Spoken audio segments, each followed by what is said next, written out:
Stevie Wonder, no, not the one people might think of tonight, but Michael J. Fox. Once faced a terrifying moment on a movie set that almost ended his life, and surprisingly, very few people ever talk about it. While filming Back to the Future, Part 3, there was a hanging scene that went horribly wrong. The safety precautions failed when the rope around his neck cut off blood flow to his brain. For several seconds, Fox dangled unconscious, completely unaware of what was happening, until director Robert Zemeckis realized the danger and rushed to save him. That quick decision likely prevented permanent brain damage or even death. Yet, as frightening as this near-fatal moment was, it paled in comparison to the secret battle Fox was already enduring behind the scenes. At that point in his life, he was working grueling 18-hour days while carrying the burden of a devastating diagnosis, one he kept hidden from almost everyone. The pressure, both physical and emotional, nearly destroyed him in more ways than one. The truth about those years would change not only his career, but the way the world saw him forever. Michael Andrew Fox entered the world on June 9, 1961, in Edmonton, Alberta, Canada. His upbringing was a mix of structure and imagination. His father, William Fox, was a career soldier in the Royal Canadian Corps of Signals, whose military discipline shaped the family's life. His mother, Phyllis, worked as a payroll clerk, but quietly nurtured a love for acting and storytelling that would later influence her son. Michael grew up as what's often called an army brat, constantly moving from one city to another. Because of his father's 25-year career, the family never stayed in one place for long, relocating to towns like North Bay and Chilliwack.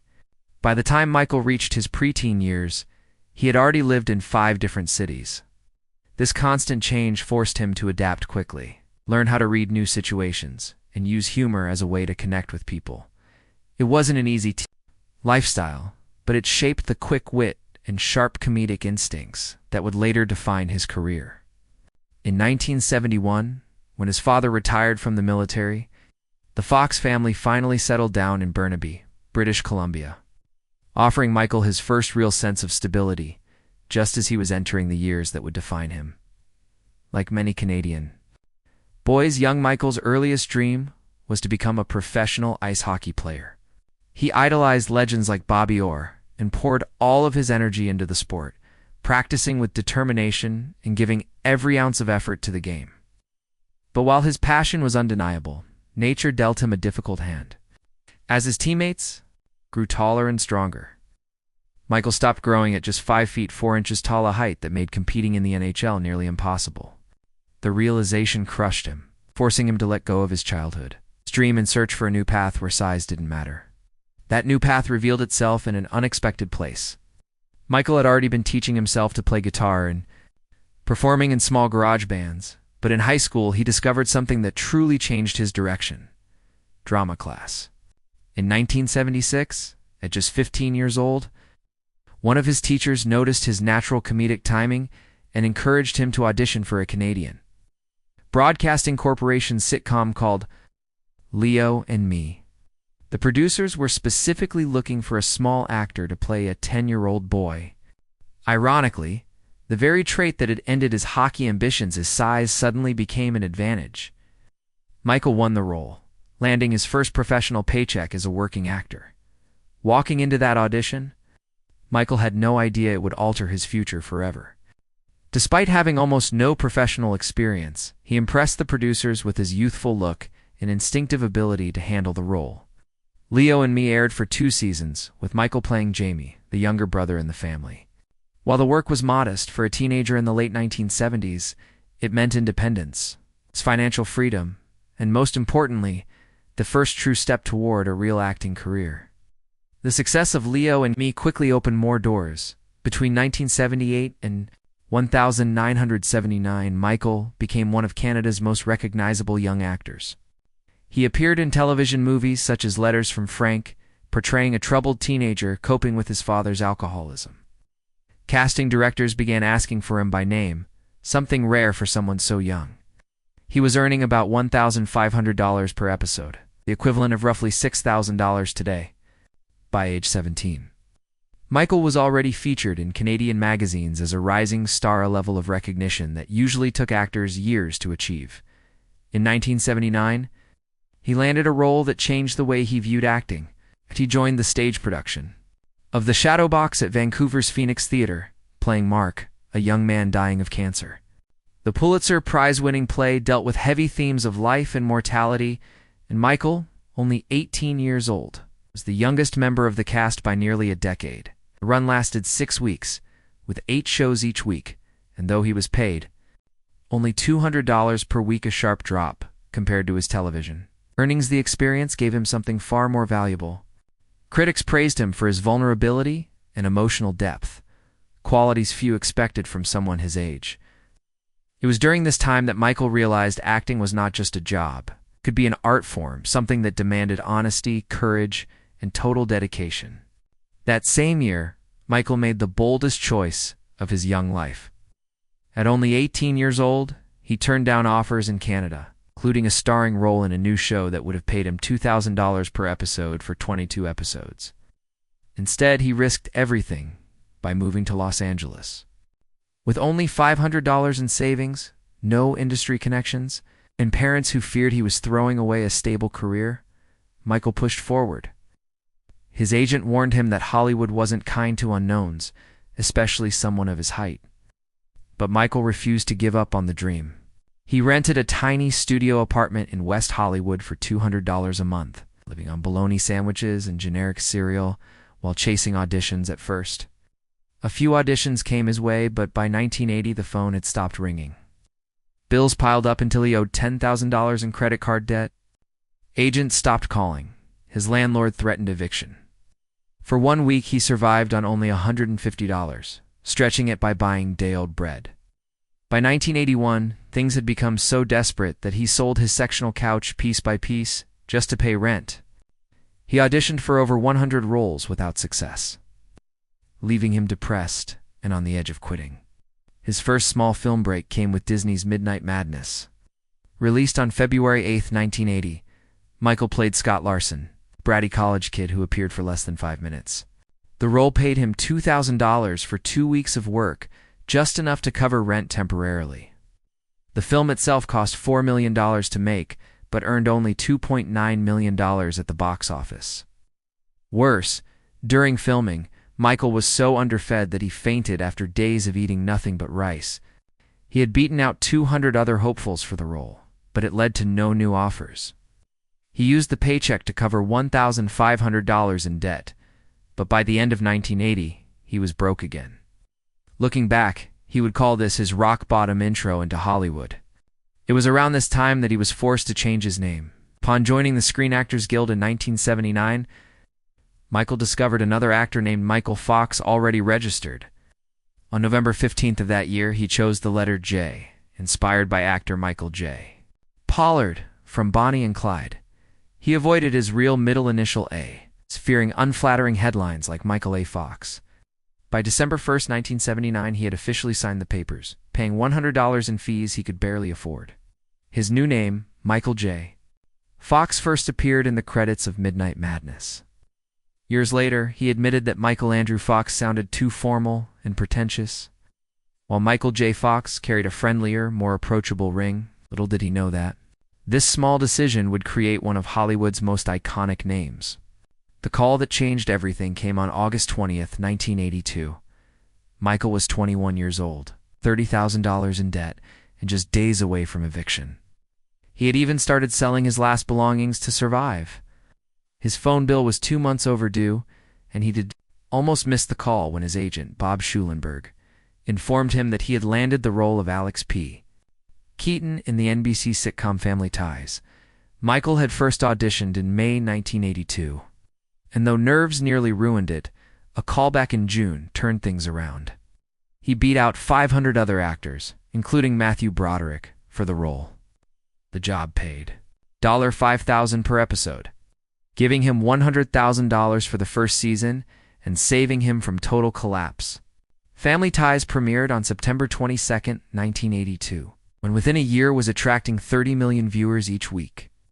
Michael later admitted in a 1990 interview that he cried with relief the day he got the part. convinced he had been only days away from quitting and returning to Canada. The sitcom ran until 1989, won him 3 consecutive Emmy Awards from 1986 to 1988, and launched him into superstardom, eventually leading to Back to the Future in 1985, a film that grossed $381 million worldwide, originally. However, Michael wasn't even supposed to be Marty McFly. In late 1984, the role had gone to Eric Stoltz, who had recently received acclaim for his performance in Mask. After more than a month of filming, though director Robert Zemeckis realized Stoltz's darker, more dramatic approach didn't fit the playful tone he envisioned. On January 10, 1985, he made the difficult decision to replace Stoltz with Michael J. Fox. Only one brief shot of Stoltz remained in the final cut, the moment Marty punches Biff in 1955. The decision created a punishing schedule for Fox. From January through March 1985, he filmed Family Ties during the day at Paramount Studios from 10 a.m. to 6 p.m., then rushed to the Back to the Future set at Universal. Working from 6:30 p.m. until 2:30 a.m. on Fridays, he rehearsed Family Ties from noon to 5 p.m., performed 2 live tapings, and then went straight to film overnight, sometimes working until sunrise. Crew members occasionally had to carry the 24-year-old actor to bed. He was so exhausted that he once mistook a prop from the film for actual equipment on the sitcom set. This brutal routine lasted 2 full months until Family Ties wrapped in April 1985. Years later, while filming Back to the Future Part 3, came the terrifying gallows accident, the one where he lost consciousness during a hanging scene. Though he survived, it left a lasting reminder of how close his career had come to tragedy. Despite these struggles, the Back to the Future trilogy became one of the most beloved franchises in movie history. The first film, released in 1985, earned nearly $400 million worldwide on a modest $19 million budget. In 2007, the U.S. Library of Congress selected it for preservation in the National Film Registry, calling it culturally and historically significant. Fox's performance as Marty McFly, later as Marty's son, and even his ancestor, Seamus, cemented his legacy. The phrases, the DeLorean, and the famous 1.21 gigawatts became part of pop culture. Fox himself once compared the trilogy's timeless appeal to The Wizard of Oz, pointing out that children never thought of it as an old movie. Decades later, it continues to inspire new generations through reunions, charity events, and fan celebrations. The success catapulted Fox into global stardom. Just a month after Back to the Future premiered, Teen Wolf was released, turning the summer of 1985 into the defining moment of his career. More box office hits followed, including The Secret of My Success, Light of Day, Casualties of War, and Doc Hollywood. 1991, he even hosted Saturday Night Live. Proof of his enduring popularity. Through the late 1980s and early 1990s, Michael J. Fox became one of Hollywood's most in-demand actors. His range surprised both critics and audiences. In 1988's Bright Lights, Big City, he portrayed a fact-checker spiraling into cocaine addiction, delivering a raw, drunken monologue that critic Roger Ebert called the finest work of his career. Then, in 1989, he starred alongside Sean Penn in Casualties of War, a harrowing Vietnam War drama based on a real 1966 incident. Playing a soldier who watches his squad commit a brutal war crime, his performance shocked audiences with its intensity, with Ebert declaring it his best dramatic work by the mid-1990s. Fox transitioned back to television with Spin City 1996 to 2001, which earned him 3 Golden Globes and reaffirmed his place as a household name. Looking back, it's remarkable to think how close he came to losing it all, whether from rejection, poverty, or even that brush with death on the gallows. Yet every twist of fate, from his small stature to his last-minute casting as Marty McFly, turned into the very things that made Michael J. Fox an icon of both comedy and courage. These roles proved that Michael J. Fox was so much more than just a teenage idol. He showed the world that he could handle deep and complicated material with both skill and emotion. His career continued to evolve when he stepped into voice acting. In 1993, he voiced the character of Chance, the lovable bulldog in Disney's Homeward Bound, The Incredible Journey. The movie turned into a huge success, and Fox's energetic and heartfelt voice work captured the hearts of audiences everywhere. That success opened new doors for him, leading to his memorable role as Stuart Little in 1999. The film went on to earn more than $300 million worldwide. Voice acting would later become especially important for Fox because it allowed him to continue working even as his health began to decline.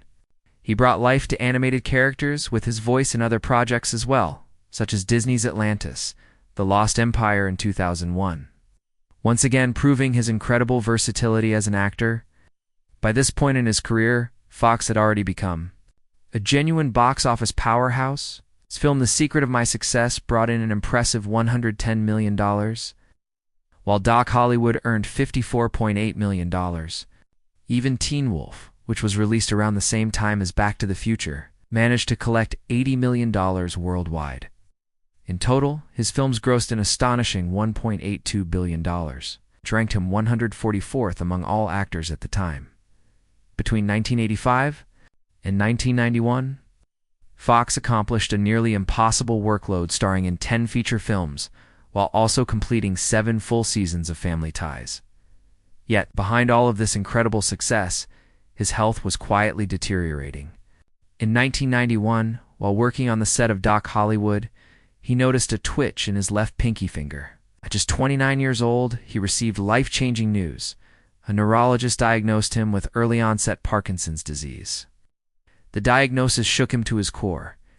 Within only 6 months, the tremor spread from his finger to his entire hand. Fox later admitted that during those early years, he leaned heavily on alcohol to escape the fear of what was happening to his body. He even described himself as definitely an alcoholic. There were nights when he would spend hours submerged in the bathtub with his head under the water, believing he needed to hit rock bottom before he could truly face the truth. Outwardly, he continued to shine as one of Hollywood's most energetic and charismatic stars. From 1991 to 1998, he became highly skilled at concealing his condition from both cameras and coworkers, carefully timed his doses of dopamine medication, swallowing pills like Halloween Smarties to make sure he appeared steady while filming. On set, he often carried coffee cups or briefcases to mask his trembling hands, and he leaned against desks or walls to anchor his body into positions that seemed natural but actually caused him severe pain. Nobody around him suspected just how much he was enduring in silence. By 1992, 1 year after his diagnosis, Fox reached a breaking point. The combination of worsening symptoms, depression, and his dependence on alcohol left him at rock bottom. With the support of his wife, actress Tracy Pollan, and their young children, he made the life-altering decision to quit drinking. He has remained sober ever since for more than 30 years. Fox admitted that those first days without alcohol were brutally difficult because sobriety forced him to face his fears head-on without any escape. But Tracy stood firmly by his side, encouraging him to accept reality. That turning point marked the beginning of his long journey toward acceptance. As the years passed, Fox began shifting his career choices without publicly revealing the reason why. After completing films like Doc Hollywood in 1991 and The Frighteners, in 1996, he decided to focus more on television work. In 1996, he accepted the lead role in ABC's Spin City before officially signing on. He sat down with network president Robert Iger and DreamWorks head Jeffrey Katzenberg to tell them about his diagnosis. Fox explained that the disease might progress very badly or perhaps not at all. Both executives encouraged him to take the role regardless. For Fox, television was a smart choice since it allowed him to stay in one place rather than endure the constant travel required for movies. By the second season of Spin City, Fox's symptoms had worsened enough that he knew the secret could not be hidden much longer. On December 7, 1998, he appeared on the cover of People magazine and publicly revealed that he had Parkinson's. For 7 years, he had kept his illness hidden. Paparazzi had started to capture photos of his symptoms, pressuring him to make the announcement. At only 37 years old, Fox felt nervous about going public, but also relieved. His doctors warned him that he might only remain functional for another decade. The article, written by Todd Gold, not only shared Fox's story, but also helped raise massive awareness about Parkinson's research. The response from the world was overwhelming. Fans, celebrities, and even strangers sent him messages filled with love and support, instead of destroying his career. The revelation made him even more relatable and helped break down stigmas surrounding the disease. Spin City went on to become a massive success. The show lasted for 6 seasons and earned Fox one Emmy Award in 2000, 3 Golden Globe Awards in 1998, 1999, and 2000, along with 2 Screen Actors Guild Awards in 1999 and 2000. He also served as an executive producer while continuing to act, even as his condition grew increasingly difficult to manage. During the show's 2nd season, he underwent a 4-hour brain surgery to ease his symptoms and later revealed his diagnosis to his castmates. Audiences embraced him wholeheartedly, and the show thrived despite his health battles. However, by January 2000, the physical toll became too much. Fox admitted that his face was beginning to harden and his movements had grown stiff. Fans could see him leaning on desks and walls in later episodes. On January 19, 2000, he announced that he was leaving Spin City. His co-stars were devastated. Barry Bostwick even broke down in tears during interviews, wishing Fox strength in his fight. Charlie Sheen eventually stepped in to replace him for the last 2 seasons. Fox returned for 3 special guest appearances to give closure to fans. In 2000, at just 39 years old, Fox founded the Michael J. Fox Foundation for Parkinson's research. By then, he had already been living with the disease in secret for 9 years.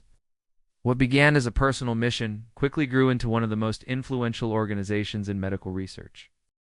By 2022, the foundation was funding more research than the entire United States government. The scale of its fundraising has been nothing short of historic. By 2023, the foundation had raised more than $2 billion for Parkinson's projects, making it the single largest nonprofit supporter of research into the disease anywhere in the world. In 2024 alone, community fundraising events reached a record-breaking $53 million. That same summer, for men including one living with Parkinson's rode 2,800 miles from California to Hawaii, over 41 days in the Human-Powered Potential Challenge.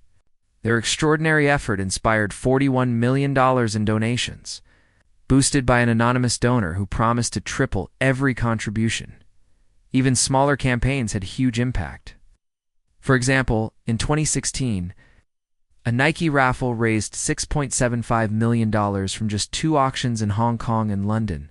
By 2023, the foundation's total revenue reached $316 million, with $33 million coming from private donors alone. In 2023, the foundation supported what many experts called the most important breakthrough in Parkinson's research since the discovery of levodopa in 1967. Through the Parkinson's Progression Markers Initiative, launched in 2010, scientists discovered a way to detect Parkinson's disease with 93% accuracy. The test, known as the alpha-synuclein seeding amplification assay, identified abnormal proteins in spinal fluid proteins, often referred to as the Parkinson's protein. The test could even detect the disease in people who hadn't shown symptoms yet but were at high risk. Published in Lancet Neurology in April 2023, the discovery immediately transformed the way clinical trials were designed, making them faster, cheaper, and more effective. In September 2024, the FDA officially endorsed the biomarker for use in research and clinical trials. Even as his condition worsened, Fox kept returning to acting, often taking roles where his Parkinson's symptoms were integrated into the characters. This decision paid off in powerful ways. He won his 5th Emmy Award for his guest role as Dwight in Rescue Me and earned 6 more nominations for his performance as Lewis Canning in The Good Wife. He also appeared in hit shows like Scrubs, Boston Legal, and Curb Your Enthusiasm. 2009, he produced and hosted an ABC special called Adventures of an Incurable Optimist, where he traveled across the United States, India, and Bhutan. The documentary earned him another Emmy nomination. His last major role came in The Good Fight in 2020, before he announced his retirement. After a 5-year break from television, Fox is set to return in 2025 with a guest role in Apple TV Plus's Shrinking, reuniting with Spin City co-creator Bill Lawrence. Beyond acting, he also built an impressive career as an author. His first memoir, Lucky Man, became a #1 New York Times bestseller and made him one of the most respected voices in memoir writing. He followed it with 3 more bestsellers. Looking Up, a funny thing happened on the way to the future.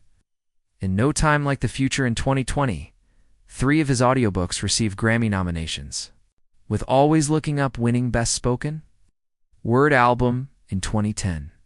These books detailed his battle with Parkinson's while showing how he held on to his optimism, though his later works were more candid about the darker struggles and moments when he nearly lost hope.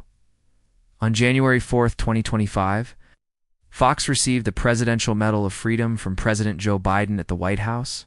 He was one of just 19 recipients that year, joining an elite group of Nobel Prize winners, activists, and global leaders. The White House honored him as a fearless advocate for Parkinson's patients and praised his optimism and resilience.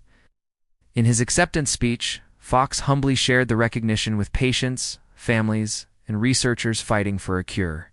The ceremony was attended by notable figures such as Denzel Washington, Spano, and Anna Wintour. Later in 2025, Fox will surprise the world once again by returning to acting. In May, he will officially join the cast of Shrinking for its 3rd season, his first television role since The Good Fight in 2020. The role carries deep personal meaning, especially since the show already features a Parkinson's character played by Harrison Ford. On set, the cast and crew have taken special care to support Fox, knowing the daily challenges he faces with movement and speech. For Fox, this comeback is about more than just acting. It is his way of proving that Parkinson's will never decide the limits of his life. In October 2025, he will also release his 5th book, Future Boy, Back to the Future, and My Journey Through the Space-Time Continuum, timed perfectly with the 40th anniversary of Back to the Future. The book focuses on the extraordinary year of 1985, when he juggled starring as Marty McFly at night while filming Family Ties during the day. Fox describes that period as a time when time went rogue and took me with it. The memoir will include never-before-told stories and fresh interviews with cast members. Written with Nell Thornberry, a board member of his foundation, the book is less of a traditional memoir and more of a deep reflection on identity and purpose. Now 64 years old, Fox has become candid about the harsh realities of living with Parkinson's. For over 3 decades, he openly admits that each day is harder than the last, yet he has never lost his sense of humor. When his wife Tracy posted a birthday message on Instagram, Fox jokingly replied that he wasn't getting older, only more grateful. Speaks honestly about his frequent falls and declining mobility. His close friend Ryan Reynolds described him beautifully, saying that Fox falls because he is unafraid to fly. Despite all the struggles, Fox remains at the center of groundbreaking research, including a $100 million project aimed at finding biological markers for Parkinson's.